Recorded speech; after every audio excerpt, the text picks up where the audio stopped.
یہ منظر انتہائی دل خراش اور دہلا دینے والا تھا۔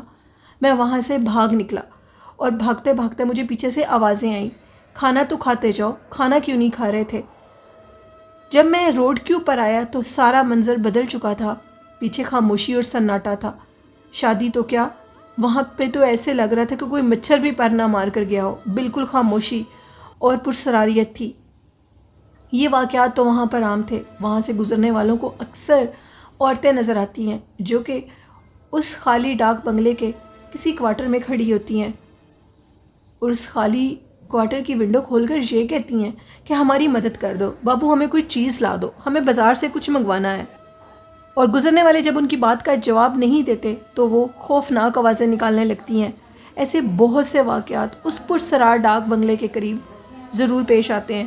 عجیب و غریب آوازیں اور ایسی پرسرار واقعات آج بھی گاؤں والوں کے ساتھ پیش آتے ہیں۔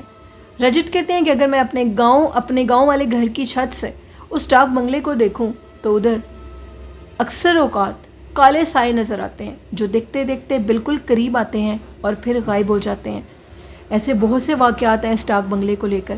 کچھ لوگوں کے مطابق کافی سال پہلے ادھر ایک کالی ساڑی میں ملبوس عورت کو چھت پہ دیکھا گیا تھا اور اس نے ڈاک بنگلے کی چھت سے نیچے گر کر خودکشی کر لی تھی۔ کچھ لوگ یہ کہتے ہیں کہ وہ اسی ڈاک بنگلے کی مخلوق تھی جو کہ ہم گاؤں کے لوگوں کو ورگلانا چاہتی تھی، لیکن کچھ لوگ کہتے ہیں کہ وہاں پر کسی لڑکی نے خودکشی کی تھی۔ ایسے بہت سے واقعات وہاں پر پیش آتے ہیں۔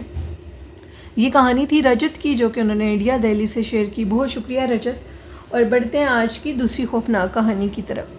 یہ خوفناک کہانی میرے ساتھ فیصل آباد سے شیئر کی ہے۔ میری لسنر اپنا نیم مینشن نہیں کرنا چاہتی، انہوں نے ان نون آئی ڈی سے ایک سٹوری شیئر کی ہے۔ وہ کہتی ہیں کہ آج سے تقریباً 20 سال پہلے کی بات ہے، تب میں میٹرک کی اسٹوڈنٹ تھی اور میں جس اسکول میں پڑھنے کے لیے جاتی تھی اس اسکول کے متعلق مشہور تھا کہ وہاں پر اسیب اور جنات ہیں، اور اسیب اور جنات کئی لڑکیوں کو اپنے سائے میں لے چکے تھے۔ ایک میری فرینڈ تھی جو کہ انتہائی خوبصورت تھی، اچانک ہی کلاس میں بیٹھے بیٹھے اس کو دورہ پڑ گیا اور اس کے ہاتھ پاؤں ٹیڑھے ہو گئے اور اس کی آواز مردوں کی طرح ہو گئی۔ یہ واقعہ بہت خوفناک تھا اور باقی لڑکیاں بھی ڈر گئیں۔ تب میں 9th کلاس کی اسٹوڈنٹ تھی اور میٹرک کے پیپر بالکل ہونے والے تھے۔ ہم لوگوں کی اس فرینڈ کو اس کے گھر بھیج دیا گیا۔ اس کی حالت بہت خراب تھی۔ جب وہ نارمل ہوئی تو اس کے گھر والے اس کو آ کر لے گئے اور اس کے بعد وہ لڑکی پھر اسکول میں کبھی نہیں آئی۔ میں نے ایک دفعہ یہ دیکھا کہ میری جو وین تھی، اسکول وین، وہ مجھے لانے میں اکثر لیٹ ہو جاتی تھی، تو میں اسکول کے گیٹ کے قریب اندر کر کے بیٹھ جایا کرتی تھی اور اپنی وین کا ویٹ کیا کرتی تھی۔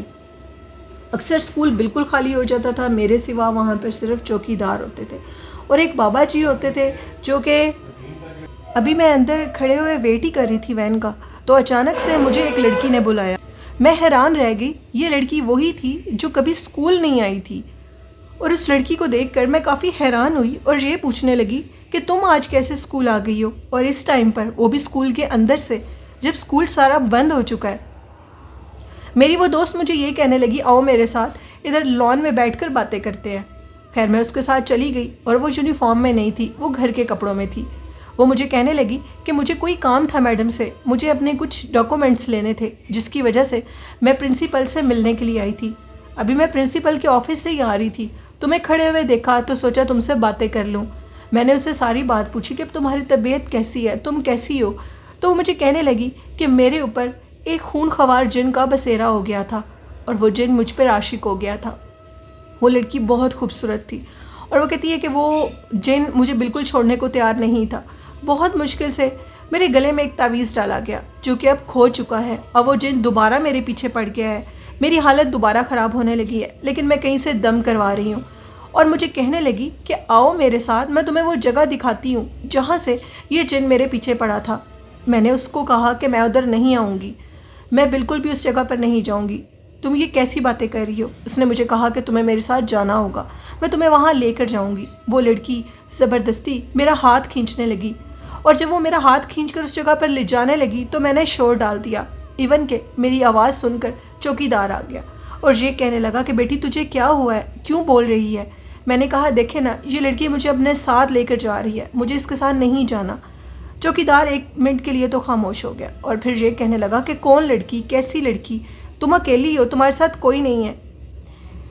وہ لڑکی وہاں سے غائب ہو چکی تھی، یعنی وہ جن اسی کے روپ میں مجھے پھنسانے کے لیے اور ورگلانے کے لیے آیا تھا۔ میں وہیں گری اور بے ہوش ہو گئی۔ اس چوکیدار نے مجھے اٹھایا، وہ ایک بزرگ بابا جی تھے، اور وہ مجھے اٹھا کر اندر پرنسپل کے آفس میں لے گئے۔ جیسے میں پرنسپل کے آفس میں گئی تو مجھے کچھ ہوش آنے لگی۔ انہوں نے مجھ سے میرے گھر کے متعلق پوچھا، میرے کانٹیکٹ نمبر پوچھا، اور میں نے ان کو وہ سارا کچھ بتا دیا۔ انہوں نے میرے گھر کال کی اور کہا کہ اپنی بیٹی کو جلدی سے لے جائیں۔ وہ مجھے گھر والے مجھے خود ہی لینے کے لیے آ گئے، اور وین والا کافی لیٹ ہو چکا تھا۔ اس دن کے بعد میں کبھی بھی اسکول میں اکیلی نہیں کھڑی ہوئی تھی، ہمیشہ جلدی چلی جایا کرتی تھی۔ میرے ابو مجھے خود آ کر لے جایا کرتے تھے۔ یہ ایک واقعہ تھا میری ان نون لسنر کا، جنہوں نے میرے ساتھ فیصل آباد سے شیئر کیا۔ بہت شکریہ آپ کا۔